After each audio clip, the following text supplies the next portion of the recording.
Oh, I found it. Oh my heck. Found it. Here it is, I found it. This one says s.w.a.g.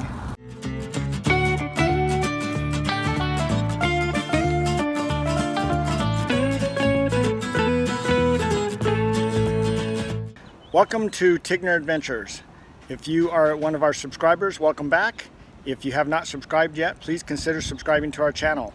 My name is David and my wife Ninette and our little cat Tansy. We live in our motorhome full time. And today we are at a s.w.a.g. event, which is part of the Geocaching Club that's located here in Yuma, Arizona. And so we're having this little event today. We're going to go through and talk to a few people, interview them, and just kind of talk about geocaching in general. If you haven't heard of geocaching, it's where individuals take something out and they hide it somewhere, and then they take the GPS coordinates of that location and they publish it on a site that's called geocaching.com. You can find out more information in our comments below. When you go on to that site, you download their app and you say, I want to look at geocaches. This is the screen that you'll see, and you can see all the geocaches in the area based on how big area you want to look and what kind of caches that you're actually looking for. So you can do a lot of different sorting techniques to kind of break it down into the type of caches. There's all types. There's little dinky ones and there's large ones. So you can kind of pick which ones you like the best. Once you choose that cache, then you just select it and it will actually give you instructions and directions on how to find that cache. And so that's kind of what it's all about. I'm going to go through and interview a number of people here that have found a lot of caches, some of hidden caches, and we're going to kind of just look at what's going on at this event today and just enjoy our time together and learn what s.w.a.g. is all about. Oh, also, stay to the end and I'll tell you how you can get involved with geocaching for free. Okay, so can you tell me your name? Sally. Sally. And what's your role here in this group? I'm on the board of directors. Okay, for s.w.a.g. Southwest Arizona Geocachers. Perfect, perfect. And is this, so this is a big organization, right? It is. Okay. And you guys normally have like get-togethers all the time? Or? We have a meet and greet of some sort. This year we haven't done any togetherness like this. We've done it out in the open at a park once a month. And we always have a big event, which we couldn't have this year. And how many people come to your big event? 700 or 800, 900. Okay. And that's held here in Yuma? It's held in Yuma at the Wetlands Park. So do you live here full time? I do. Okay, great. And do you do this all year long then? Not much in the summer. Gets a little hot? It does. Okay. Well, cool. So does it cost anything to belong to this group? Nothing. Nothing? Okay, cool. All right, well, I've got a couple other questions to ask you about like why when you got started and maybe why? Okay. We started in '07. Brand new, didn't know anything about it. And the first people we met was that couple right there. Bill and Berta. Okay. And they just were wonderful and walked us through how to do it. Okay, so with that in mind then, how many caches have you actually found? 22,000. Oh wow. Just here in Yuma? Oh no. We travel around. Okay, so other countries? We used to travel. We used to, yes. We went on a cruise and so we got off. European, we were in Europe. So how many countries have you geocached in? I think only, well, the sad part is that we had been to more countries and we weren't geocachers. So, oh, okay. So I think on the cruise we were in 4 different countries. And of course Canada and Mexico. Okay. So have you hidden any caches out there? I have a pseudo name. I hide caches under my grandson's name, which is Cashcannibal. And I hide out of my Red Buggy Man. Oh, you're the Red Buggy Man. So probably altogether I've hidden 18. At least 1,500. 1,500 caches. Wow. And I'm going to show a map of this area, but there are a lot of caches around here, isn't there? So it's a great winter activity for you, man. Oh, it is great. Yeah, so okay, well thanks, I appreciate your time, and hopefully others will join the group. Yeah, this couple right here, we cache a lot together, and they like to hide also, and they've got more caches than we do. Hi you two, what's your names? We hide under Sandhillers or Geocacher16 When did you guys start geocaching? in late 2005. Okay, and why, I guess? We had some friends that were doing it, and we were on a trip, and so we did it all together, and then really liked it, so then we came home and started it up. And Yuma's your home? Denver, Colorado. Oh, Denver, so okay. And how many, during that time now, how many geocaches have you guys found? Over 28,000. 28,000, okay. So another addict of geocaching, right? Yeah. Okay. She is. She is? Okay. So, have you guys hidden any geocaches? Yeah, probably about 1,000. About 1,000? And are they hidden all over the place, or just wherever? Okay. Arizona and Colorado. Okay. Is that where you guys have geocached the most, or have you geocached other places too, or We've other cached countries? all 50 states and many, many countries. Okay, great. What's your favorite type of cache? Well, right now we really like the Adventure Labs, but probably a traditional is my favorite. Okay. The Adventure Labs are, Part of geocaching. but they actually lead you on an adventure, right? You go from one cache to the next cache and it tells a story. Right. Is that the deal? Okay, great. Do you have a favorite cache? Spigot is probably one of our favorites. Spigot? Yeah, that's right here In out in Yuma. the desert. Well, good. Well, thanks. Appreciate you guys' time. Okay, thank you. Thank you. Okay, can you tell me your name? I'm the Gringokid The Gringo Kid. from Yuma, Arizona. All right. This is part of my posse, yes. That's your part of your posse. That's cool. When did you guys start geocaching? I started officially January of 2007. Okay, cool.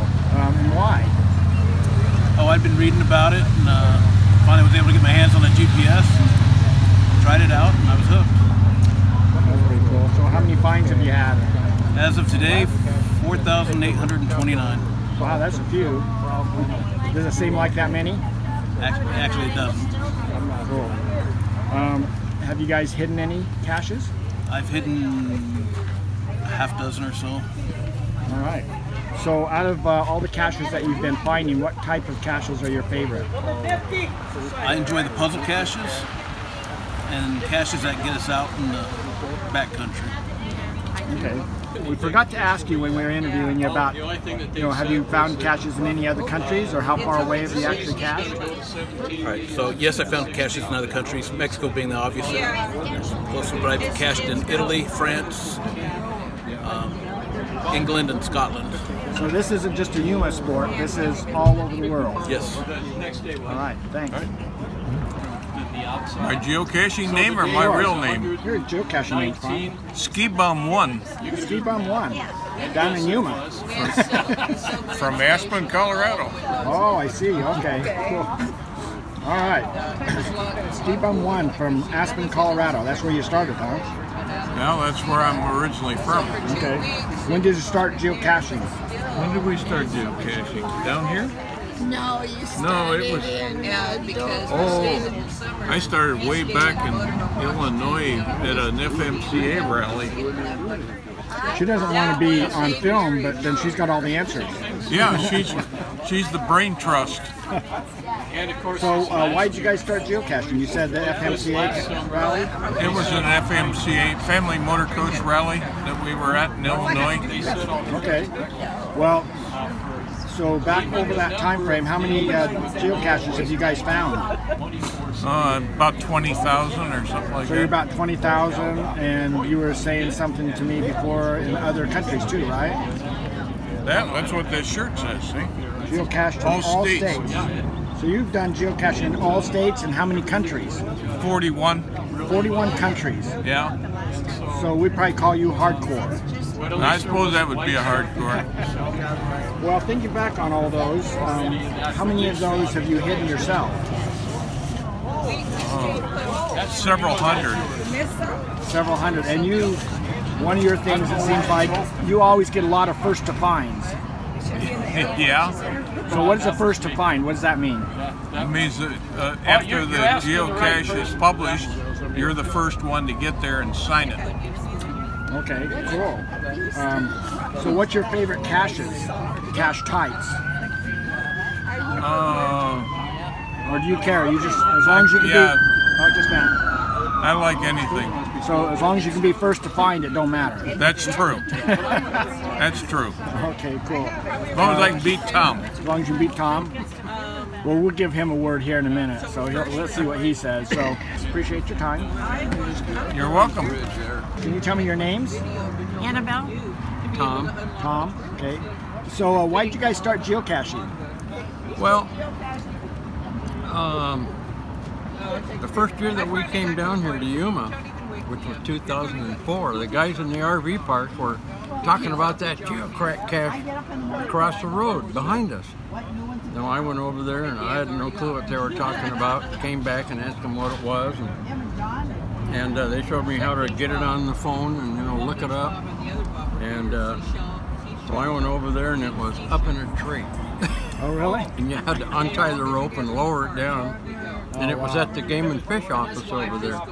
And that kind of started it. It was kind of, a fun thing, and you got to see unusual places. So, but it's kind of was more of a social thing than how many geocaches you could find. Okay. We just happened to look, and we'd go someplace, and yeah, there's a cache close by. We'd go find it, but I've only done like 200 and some geocaches since then. Oh, okay. It's more of the social aspect of just getting involved and meeting new people. Yeah. And finding cool little places where caches are hid and things like that. Yeah. So, yeah. I'm kind of cutting Annabelle's face off here. Okay, so do you guys have a favorite one that you've done? I like the birdhouse one we You had. like the birdhouse? Yeah, that was cute. Is that the one here in Yuma? Yeah. Yeah, I think we found that one. It was in like a little Yeah. It's out on drainage area. I think it's down on the range, yeah. Yeah. Oh, And okay. one of them that was really cute was the one called the Whistling Skeleton. Oh. And it only took about 5 or 6 times to find it. One of my favorite here is, it took me forever, but it's the logbook is inside of a light. Oh. So you have to look around for that one. I don't know the name of it or anything, but it's it was interesting that, looking all over the place, and then I see this light, and then you see this little rolled up logbook that's inside the light, and when you take it out and unscrew the light bulb, the bottom of the light bulb comes off and you can pull the log out.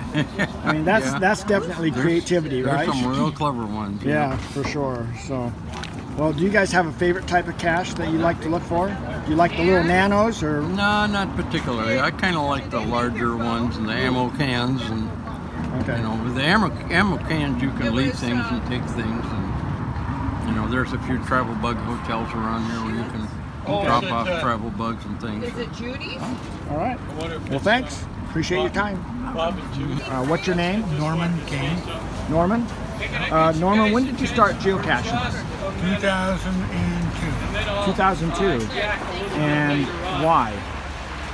A friend gave me a handheld GPS, and he introduced me to geocaching because there was a geocache about 300 feet from his house.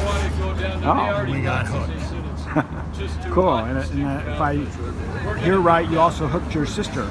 Yeah, about 5 years later, my sister was visiting, and we got her into geocaching. She went home, bought a GPS. Of course, she had to buy a better one than I had. And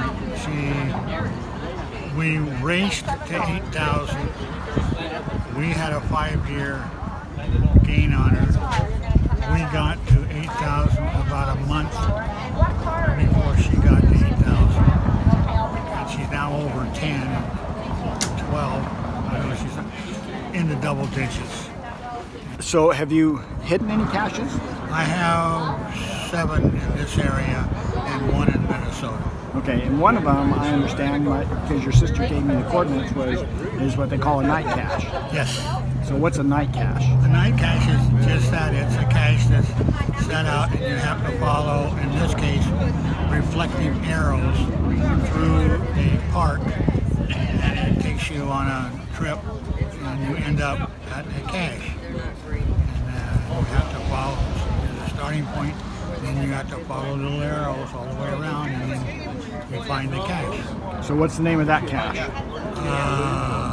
Let's see, that one is the S.w.a.g night cache. S.w.a.g night cache. S.w.a.g night cache. So if anyone wants to look it up, they can head out and check out what a night cache is. Right. Make sure they bring a flashlight. Yes. Oh, thank you. You're welcome. Hi there. Can you tell me your name? Dan Sheppard, go by Sheppard 4. Jenny Sheppard. Jenny Sheppard. Oh, okay. When did you start geocaching? What, about 2009, I think it was. 2009? Okay. And why? Why would you do this? As a hobby, like anybody else. So it's a fun little hobby. It's a fun little hobby, yeah. Cool. So during that time, how many geocaches have you guys found? I think I'm up to almost 28,000. Oh wow, 28,000. Okay. What about? Well, there's people that got a lot more than that, but yes. Okay. So that's why she's calling you an addict. That could be. Well, okay, cool. So, is that all just here around Yuma, or where have you been? This has been, I mean, most of them have been here, but we traveled during the summer months, so we go up to the northwest. Oh, yes. What about other countries?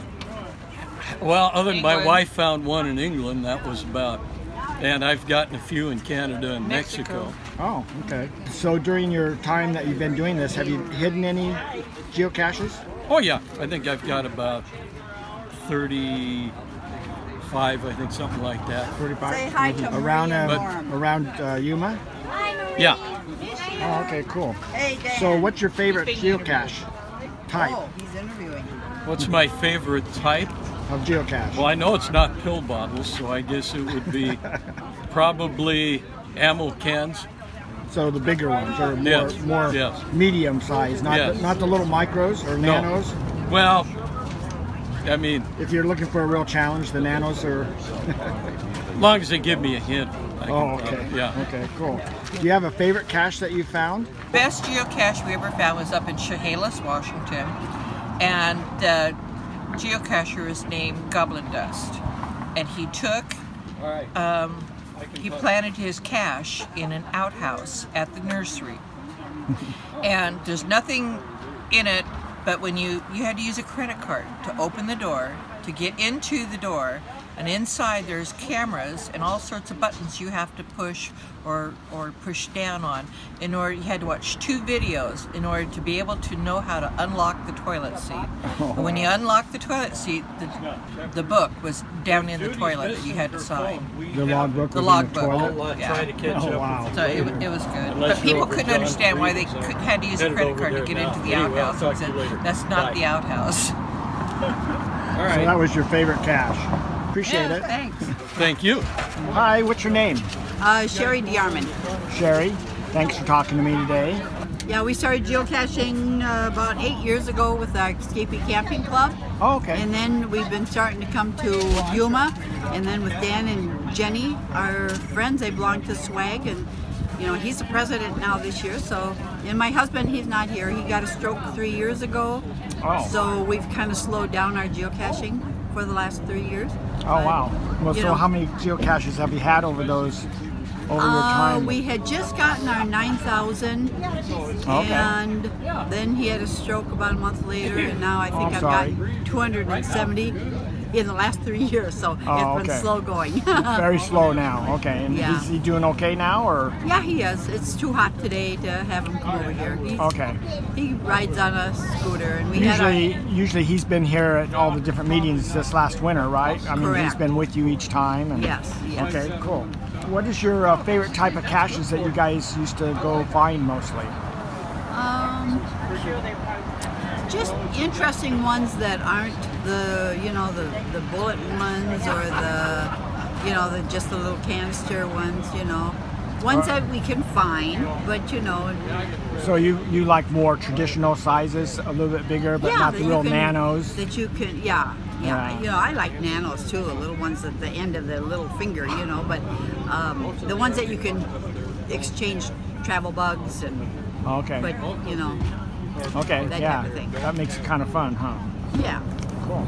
Do you have a certain cache that was your favorite that you can think of? Sometimes there's people, they make bird houses and they got all kinds of doors on the bird houses, and some of those have been fun. You got to open up every It's not door. the normal kind of just throw it in the bush and walk away, right? I mean, it's something cool. We found one here in Yuma that was a bird house, and you open up the little door and the cache is inside, and there's a lot of creativity that goes into this, I right? like creative ones because, you know, people have put time and effort into it. Okay, great. All right, well, thank you very much. Well, you're welcome.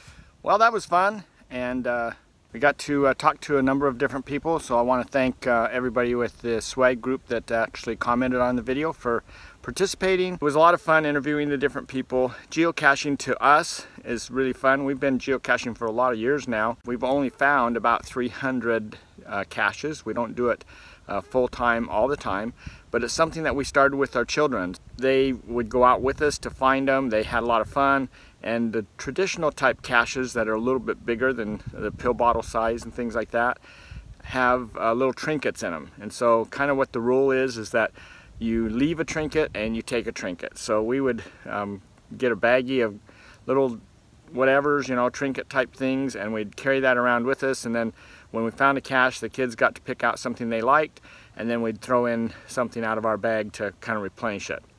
So if you look here, this is a travel bug hotel in this particular case, and travel bugs are a little different. In a hotel type situation like this, you have to give back a travel bug if you put a travel bug, or take a travel bug, you put a travel bug in. So this particular travel bug hotel has different places that the travel bug wants to go, different directions around the country. You can also look up the log of the travel bug, because each one of them they're logged into the system. They have a tracking number with them, and so you can kind of see where they've been and where they're going, so that if you're going back the same way they just came, you may not want to take that particular travel bug. But if you find a travel bug out in a traditional cache somewhere, you can go ahead and just take that. You don't have to leave a travel bug behind. And if you look in the comments of the cache, a lot of times they'll tell you if someone actually dropped it off there the correct way, it'll tell you that that inventory of that cache includes a travel bug. So you can kind of see that ahead of time. So travel bugs are fun. It's fun to track them around. You notice that a number of these people have hidden caches. It's fun to hide them and have someone come and you know, and find the caches and document that they did it. So each cache typically has a little log book with it that you fill out, and you put your information and the date that you actually found it, and any kind of comments on there that you want to put on there. You do the same thing within the app. You say log the entry, and it gets logged into the app, so they actually see it there too. So it's kind of a redundant thing, but a lot of people like to, you know, take a pencil or pen with them, and they'll go ahead and write down their information each time that they find a cache. Puzzle caches are where you find one, and then it will give you some kind of clue to find the next one. It could be like something you have to decipher and come up with the coordinates for the next one. I mean, some of them get pretty tough. Okay, so it's all different difficulties. You can pick out what you want. Adventure Labs was another one that was mentioned. That's a different app than the regular geocaching. So if you look here, I actually have two different apps that I've downloaded from the App Store. And the first one's the geocaching one that I showed you. And then here's the Adventure Lab. So if we go into the Adventure Lab, you see here that there's not as many Adventure Labs as there are normal caches. The difference is with an Adventure Lab is that it leads you on an adventure. So when you bring up this, when we click on this one, we come in here, we actually have all the details about the adventure, and it documents it all out. Then we can say that we want to start the Adventure Lab. We have to actually go in order to make it actually work correctly. If you just start it out, and it'll take you in order, and you go from one destination to the next destination to the next. And as you go, you log it, which opens up the next destination. The Adventure Labs are becoming more and more popular, and they're all over the place also. A lot of them are historical type things, and so they'll have, like, they'll take you from one plaque to the next plaque to the next plaque. So one of the things that's very popular about Adventure Labs, though, is that most of them you can just drive right up to them and read a sign just from your car. You don't have to get out. So if you're a little, you have a harder time getting in and out of your vehicle, any type of disabilities in that sense, then adventure labs are a lot nicer. The other type of traditional labs, if you look here, this particular geocache is just something that is next to the road. They threw it out into a bush, and around Yuma there's a lot of them that way. And so, like Norman was saying, you know, his sister found, he was telling me that she found over 300 caches in one day. And the way they did that is, if you look here on this screen, I've pulled this up on my computer, you can see how some of these caches, they can't be any closer than 1/10 of a mile from each other, but you could just drive down the road and pick up a whole bunch of them in a quick hurry. And so her and a friend just took off and they did 300, actually a little over 300 in one day. So that's a lot. That's a lot more, and a lot more dedication than we have to it. But we do like going out and just finding them, and it's a lot of fun. Geocaching to us is a really neat activity. It's a cool little hobby that you can get. And with the s.w.a.g group here in the Yuma area, it's actually something where you can be involved in a club, a group, and get together and have meetups and things and get to know other people. It gets you out of the house again, and it's an adventure. So it's something that we want to pursue, as those adventures. So the other thing that we haven't really addressed yet is we want to talk about the cost of this particular sport. And it's, you know, you can open up an account on geocaching.com. You do not have to pay an annual subscription if you don't want to, okay? There's a member fee if you want to be a member, and that opens up more caches to you. But if you're not a member, you can also see caches and go find them and things like that. So you can at least try it out for a long time and just kind of figure things out. And then if you decide that you want to become a member to get to access to other ones, then you can do that. So if you see different caches, they'll still list them all, but they'll be grayed out and won't let you go into them. Another thing I should mention is, to do geocaching, you don't need an expensive GPS. Your phone has GPS built into it. And so with these phone apps, you can just use your phone and you can use it to actually find them. It's not quite as accurate as a you know, expensive Garmin type GPS. I listed one of those in our comments below if you're interested in looking at those. But you know, you can your phone really can do a lot for you, and it makes it a fun activity, and you don't need anything extra. I hope that this was of value to you. Please remember that if you have not subscribed to our channel, please subscribe to our channel. And if you can, please give us a thumbs up. It helps get this video out to other people too. And make some comments below. We love comments. We love hearing what you as the viewers think about the videos that we're producing. Anyway, with that in mind, we'll see you down the road somewhere. And maybe it'll be out geocaching.